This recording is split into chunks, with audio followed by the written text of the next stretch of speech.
Hello friends, welcome back my channel. അപ്പോൾ ഇന്ന് ഞാൻ വന്നിട്ടുള്ളത് നല്ലൊരു അച്ചാറിൻ്റെ റെസിപ്പിയുമായിട്ടാണ് കേട്ടോ. പണ്ടൊക്കെ കല്യാണ വീടുകളിലൊക്കെ താരമായിക്കൊണ്ടിരുന്ന മുളക് അച്ചാറിൻ്റെ റെസിപ്പിയാണ്. അപ്പോൾ നല്ല ടേസ്റ്റിയാണ്. എരിവും പുളിയും മധുരവും ഒക്കെ കൂടിയിട്ടുള്ള നല്ല ടേസ്റ്റി ആയിട്ടുള്ള ഒരു അച്ചാറാണ്. ഇപ്പോൾ ഈ ഒരു അച്ചാർ അങ്ങനെ കണ്ടുവരാറില്ല. അപ്പോൾ ഇതൊന്ന് ഉണ്ടാക്കി നോക്കുകയാണെന്നുണ്ടെങ്കിൽ നമുക്ക് ചോറിൻ്റെ കൂടെയൊക്കെ കഴിക്കാനായിട്ട് നല്ല ടേസ്റ്റാണ് കേട്ടോ. മഴയൊക്കെ പെയ്യുന്ന നേരത്ത് ഈ ഒരു അച്ചാർ ഉണ്ടെന്നുണ്ടെങ്കിൽ ചോറ് കഴിക്കാനായിട്ട് നല്ലൊരു ഇതാണ്. വേറെ കൂട്ടാനൊന്നും ഇല്ലെങ്കിലും നമുക്ക് ഈ ഒരു അച്ചാർ കൂട്ടിയിട്ട് ഈ ഒരു മുളകൊക്കെ അതിലൊന്ന് ഉടച്ചിട്ട് കഴിക്കുമ്പോൾ നല്ലൊരു ടേസ്റ്റാണ് കേട്ടോ. പിന്നെ ഇത് മുളകച്ചാറാണെന്ന് കരുതിയിട്ട് ഒരുപാട് എരിവൊന്നും ഉണ്ടാവില്ല. നല്ല എരിവില്ലാത്ത ഒരു മീഡിയം എരിവുള്ള മുളക് ഉപയോഗിച്ചിടുകയാണെന്നുണ്ടെങ്കിൽ അങ്ങനെ ഒരുപാട് എരിവൊന്നും ഉണ്ടാവില്ല കേട്ടോ. അപ്പോൾ എന്തായാലും നമുക്ക് അച്ചാറിൻ്റെ റെസിപ്പി കണ്ടു നോക്കാം. അതിനു മുമ്പേ നിങ്ങൾ ഈ ചാനൽ ആദ്യമായിട്ടാണ് കാണുന്നത് എങ്കിൽ അതല്ല, നിങ്ങൾ സബ്സ്ക്രൈബ് ചെയ്യാതെയാണ് വീഡിയോ കാണുന്നതെങ്കിൽ ഒന്ന് സബ്സ്ക്രൈബ് ചെയ്ത് സപ്പോർട്ട് ചെയ്യണേ. അപ്പോൾ എന്തായാലും നമുക്ക് റെസിപ്പിയിലോട്ട് പോവാം. അപ്പോൾ ഇതിന് വേണ്ടിയിട്ടുള്ള സാധനങ്ങൾ ഞാനിവിടെ ഒന്ന് എടുത്ത് വെച്ചിട്ടുണ്ട്. അപ്പോൾ ഒരു 2 വലിയ വെളുത്തുള്ളി ഇതുപോലെ ചെറുതായിട്ട് കട്ട് ചെയ്തെടുത്തേക്കാണ് കേട്ടോ. അതുപോലെ വലിയൊരു പീസ് ഇഞ്ചി, ഒരു 150 ഗ്രാമോളം ഇഞ്ചി ചെറുതായി കട്ട് ചെയ്തെടുത്തിട്ടുണ്ട്. പിന്നെ മുളക്, കറിവേപ്പില ഒക്കെ എടുത്ത് വെച്ചിട്ടുണ്ട്. അപ്പോൾ ഞാനിപ്പോൾ ഒരു 200 ഗ്രാമോളം മുളകാണ് കേട്ടോ ഇതിന് വേണ്ടിയിട്ട് എടുത്തിട്ടുള്ളത്. അപ്പോൾ ഒരു കുറച്ച് ഒക്കെ ഉണ്ടാക്കുകയാണെന്നുണ്ടെങ്കിൽ 100 ഗ്രാം മുളകൊക്കെ എടുത്താൽ മതിയാവും. പിന്നെ ഈ ഒരു അച്ചാർ ഉണ്ടാക്കുമ്പോൾ ഈ ചെറിയ മുളക് കൊണ്ട് ഇടുന്നതാണ് കേട്ടോ കാണാനൊക്കെ ഭംഗി. അപ്പോൾ എനിക്ക് ഇവിടെ കുറച്ച് ചെറിയ മുളകേ കിട്ടിയിട്ടുള്ളൂ, അതുകൊണ്ട് ഞാൻ ഇങ്ങനെ നീളത്തിലുള്ള മുളകും എടുത്തതാണ്. ഇനിയിപ്പോൾ നമ്മൾ നീളത്തിലുള്ള മുളകൊന്ന് കട്ട് ചെയ്ത് 2-3 പീസായി കട്ട് ചെയ്തിട്ട് ചെയ്താലും മതി, കുഴപ്പമൊന്നുമില്ല. പിന്നെ ഞാനിവിടെ പുളി പിഴിഞ്ഞെടുത്തിട്ടുണ്ട്. ഇതൊരു വലിയ നാരങ്ങയുടെ വലുപ്പത്തിലുള്ള പുളി പിഴിഞ്ഞെടുത്താൽ കേട്ടോ. പിന്നെ ഇത് ശർക്കര ഉരുക്കിയതാണ്. ഒരു 3 അച്ച് ശർക്കരയാണ് ഇങ്ങനെ ഉരുക്കിയെടുത്ത് വെച്ചിട്ടുള്ളത്, ഉരുക്കിയിട്ട് അരിച്ച് വെച്ചതാണ്.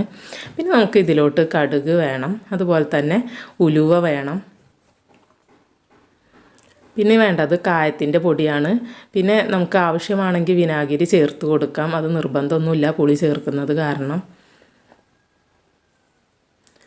നമുക്ക് ഈ മുളകൊക്കെ ഇങ്ങനെ ഒന്ന് കുത്തി കൊടുക്കണം കേട്ടോ.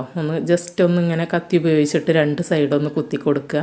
അപ്പോൾ ഇതിൻ്റെ ഉള്ളിലോട്ട് ആ ഗ്രേവിയൊക്കെ നന്നായിട്ട് പിടിക്കാൻ വേണ്ടിയിട്ടാണ്. നമ്മളിങ്ങനെ കുത്തി കൊടുക്കാതെ ഡയറക്റ്റ് അച്ചാർ ഇടുകയാണെന്നുണ്ടെങ്കിൽ ഇത് ഒരുപാട് സമയം പിടിക്കും കേട്ടോ, ഇതിൽ ആ ഉപ്പും എരിവൊക്കെ പുളിയൊക്കെ പിടിക്കാനായിട്ട്. അപ്പോൾ ഈ വലിയ മുളക് വേണമെങ്കിൽ നമുക്ക് കട്ട് ചെയ്തിട്ട് 2-3 പീസായിട്ട് എടുക്കാം. അതല്ലാന്നുണ്ടെങ്കിൽ ഇങ്ങനെ ജസ്റ്റ് കുത്തി കൊടുത്തിട്ട് എടുക്കാം. 2 സൈഡും ഒന്ന് ജസ്റ്റ് ഇതുപോലെ ഒന്ന് വരഞ്ഞു കൊടുക്കാം കത്തിയോണ്ട്.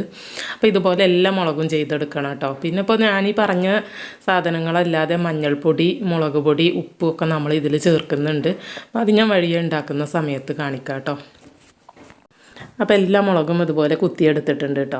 പിന്നെ നമ്മളിത് കുത്തുന്നതിന് മുമ്പ് തന്നെ വാഷ് ചെയ്തെടുക്കണം കേട്ടോ. മുളക് ഇങ്ങനെ ചെയ്യുന്നതിന് മുമ്പേ വാഷ് ചെയ്തെടുത്തിട്ടുണ്ടാവണം. ഇത് ചെയ്തതിന് ശേഷം വാഷ് ചെയ്യാൻ നിൽക്കരുത്. പിന്നെ നമുക്ക് അച്ചാർ റെഡിയാക്കി എടുക്കാം. അതിന് വേണ്ടിയിട്ട് ഒരു പാൻ അടുപ്പത്ത് വെച്ച് കൊടുത്തിട്ടുണ്ട്. ഇനി ഞാൻ വെളിച്ചെണ്ണയാണ് കേട്ടോ ഉപയോഗിക്കുന്നത്. ഒരു 2 ടേബിൾ സ്പൂൺ വെളിച്ചെണ്ണ ഇതിലോട്ട് ചേർത്ത് കൊടുക്കാം. എന്നിട്ട് ആ എണ്ണ ഒന്ന് ചൂടായി വരുന്ന സമയത്ത് നമുക്ക് എടുത്ത് വെച്ചിട്ടുള്ള മുളക് മുഴുവനായിട്ട് ഇതിൽ ചേർത്ത് കൊടുക്കണം. എന്നിട്ട് ഈ ഒരു എണ്ണയിൽ ഇട്ടിട്ട് നമ്മൾ ഇതൊന്ന് വറുത്ത് കോരുകയാണ് കേട്ടോ ചെയ്യുന്നത്. അപ്പോൾ ഒരുപാട് അങ്ങോട്ട് മൊരിച്ചെടുക്കരുത്, ജസ്റ്റ് ഒന്ന് സോഫ്റ്റായി വരുന്നത് വരെ നമുക്ക് എണ്ണയിൽ ഇതൊന്ന് വഴറ്റിയെടുക്കാം. ഇതൊന്ന് സോഫ്റ്റായി വരുന്ന സമയത്ത് ചെറുതായിട്ട് ഈ ഒരു മുളകിൻ്റെ മുകൾ ഭാഗത്തൊരു വൈറ്റ് കളറൊക്കെ വരാൻ തുടങ്ങും. ആ സമയത്ത് നമുക്കൊന്ന് കോരിയെടുക്കാം. ഒരുപാട് അങ്ങോട്ട് മൊരിച്ച് കളയരുത് കേട്ടോ. അപ്പോൾ ഈ ഒരു പരുവത്തിലാണ് കേട്ടോ കോരി എടുത്തിട്ടുള്ളത്. ഒന്ന് സോഫ്റ്റായി വരുന്ന സമയത്ത് നമുക്കത് കോരി മാറ്റണം. നമ്മൾ ഇതേ ഓയിൽ ഉപയോഗിച്ചിട്ട് തന്നെയാണ് അച്ചാർ റെഡിയാക്കി എടുക്കുന്നത്. അപ്പോൾ ഇതിലോട്ട് ഒരു 3 ടീസ്പൂൺ കടുക് ചേർത്ത് കൊടുത്തിട്ടുണ്ട്. കുഞ്ഞു ടീസ്പൂണാണ് കേട്ടോ ഞാൻ ഈ പറയുന്ന അളവ്. 2 ടീസ്പൂൺ ഉലുവ ചേർത്ത് കൊടുത്തിട്ടുണ്ട്. ഇനി ഇത് 2-3 പൊട്ടി വരുന്ന സമയത്ത് നമുക്കിതിലോട്ട് ഇഞ്ചി വെളുത്തുള്ളി കട്ട് ചെയ്ത് വെച്ചത് ചേർത്ത് കൊടുക്കാം. പിന്നെ ഈ ഒരു ഇഞ്ചി വെളുത്തുള്ളി ഇതുപോലെ കട്ട് ചെയ്തെടുക്കണമെന്ന് നിർബന്ധമല്ല കേട്ടോ, ചതച്ചെടുത്താലും മതി. ചതച്ചെടുക്കുമ്പോഴാണ് കൂടുതൽ അതിൽ ആ ഒരു ഫ്ലേവറൊക്കെ പിടിക്കുക. ഇവിടെ ഇപ്പോൾ ഇങ്ങനെ വെളുത്തുള്ളിയൊക്കെ കടിക്കാൻ ഇഷ്ടമുള്ളത് കൊണ്ട്, അച്ചാറിൽ അങ്ങനെ വെളുത്തുള്ളിയൊക്കെ മക്കൾക്കൊക്കെ ഇഷ്ടമുള്ളത് കൊണ്ടാണ് ഞാനിങ്ങനെ കട്ട് ചെയ്തെടുത്തിട്ടുള്ളത്. പിന്നെ ഒരു 2 തണ്ട് കറിവേപ്പില കൂടി ഇതിലോട്ട് ചേർത്ത് കൊടുത്തിട്ടുണ്ട്. ഇനി നമ്മൾ ഇതിലോട്ട് ചേർത്ത് കൊടുക്കുന്നത് മഞ്ഞൾപ്പൊടിയാണ്. ഒരു അര ടീസ്പൂൺ മഞ്ഞൾപ്പൊടി ചേർത്ത് കൊടുത്തിട്ടുണ്ട്. 1 ടീസ്പൂൺ അളവിൽ കാശ്മീരി മുളക് പൊടിയാണ് കേട്ടോ ചേർത്ത് കൊടുത്തിട്ടുള്ളത്.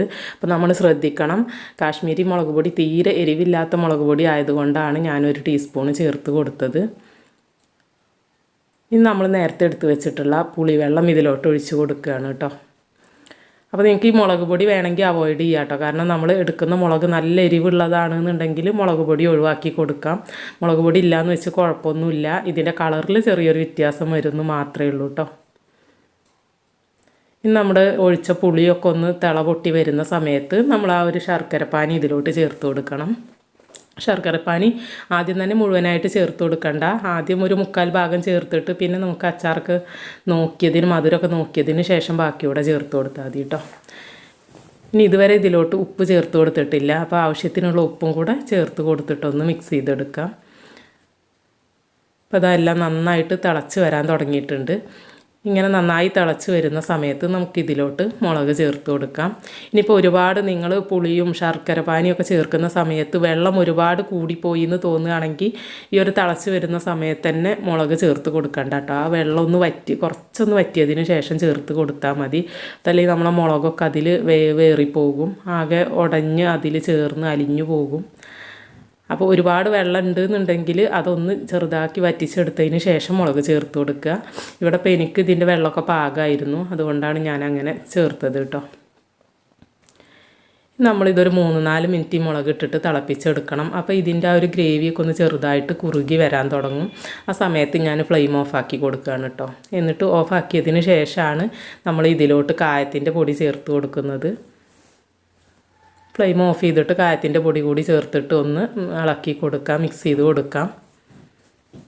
അപ്പോൾ ഇത് തണുത്ത് വരുന്ന സമയത്ത് നന്നായിട്ട് ടൈറ്റായി വരും കേട്ടോ. അതുകൊണ്ടാണ് ഞാൻ ഈ ഒരു പരുവത്തിൽ ഇത് ഓഫ് ചെയ്തത്.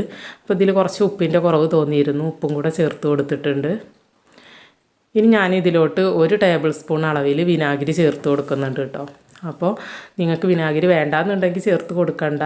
നമ്മൾ ചേർത്ത ആ ഒരു പുളി നല്ല പുളി ഉണ്ടെന്നുണ്ടെങ്കിൽ ഞാനിപ്പോൾ ഇത് കുറച്ച് കൂടുതലുള്ളതല്ലേ, കേട് വരാതിരിക്കാൻ വേണ്ടിയിട്ട് 1 ടേബിൾ സ്പൂൺ അളവിൽ വിനാഗിരി ചേർത്ത് കൊടുക്കുന്നുണ്ട്. അപ്പോൾ ഇത് വലിയൊരു സ്പൂണാണ് കേട്ടോ. ആ ഒരു അളവിലാണ് 1 ടേബിൾ സ്പൂൺ ചേർത്തത്. അപ്പോൾ ഇത് ജസ്റ്റ് ഒന്ന് തണുത്ത സമയത്ത് കണ്ടില്ലേ, ഇതൊക്കെ ഒന്നും കൂടെ ടൈറ്റായി വന്നിട്ടുണ്ട്. അപ്പോൾ നമ്മളത് ഫ്ലെയിം ഓഫ് ചെയ്യുന്ന സമയത്ത് അത് പ്രത്യേകം ശ്രദ്ധിക്കണം കേട്ടോ. ഒരുപാട് അടുപ്പത്ത് വെച്ച് തന്നെ നമ്മളിത് കുറുക്കി കഴിഞ്ഞാൽ പിന്നെ ഇത് തണുക്കുന്ന സമയത്ത് ഒരുപാട് അങ്ങ് കട്ടിയായി പോവും. അപ്പോൾ ഇതിൻ്റെ ഗ്രേവി ഭയങ്കര കട്ടിയായിരിക്കും. അപ്പോൾ അങ്ങനെ കഴിക്കാൻ ഇഷ്ടമാണെന്നുണ്ടെങ്കിൽ കുഴപ്പമൊന്നുമില്ല. ഇതിപ്പോൾ ജസ്റ്റ് ഒന്ന് ചൂടാറിയിട്ടേ ഉള്ളൂ, ഇനിയും തണുക്കുമ്പോൾ ഇതൊന്നുകൂടെ ടൈറ്റ് ആവും കേട്ടോ. അപ്പോൾ ആ ഒരു പരുവത്തിലാണ് ഞാനിപ്പോൾ ഈ കാണിക്കുന്നത്. അപ്പോൾ എന്തായാലും നല്ല ടേസ്റ്റി ആയിട്ടുള്ള അച്ചാറാണ്. എല്ലാവരും ഒന്ന് ട്രൈ ചെയ്ത് നോക്കുക കേട്ടോ. എന്നിട്ട് ഇഷ്ടമായിട്ടുണ്ടെങ്കിൽ ഫീഡ്ബാക്ക് അറിയിക്കുക. വീഡിയോ ഇഷ്ടമായാൽ ലൈക്ക് ചെയ്യുക, ഷെയർ ചെയ്യുക. സബ്സ്ക്രൈബ് ചെയ്യാത്തവരുണ്ടെങ്കിൽ ഒന്ന് സബ്സ്ക്രൈബ് ചെയ്ത് സപ്പോർട്ട് ചെയ്യുക. വീണ്ടും നല്ലൊരു വീഡിയോയുമായി നമുക്ക് കാണാം. അതുവരേക്കും ബൈ. താങ്ക്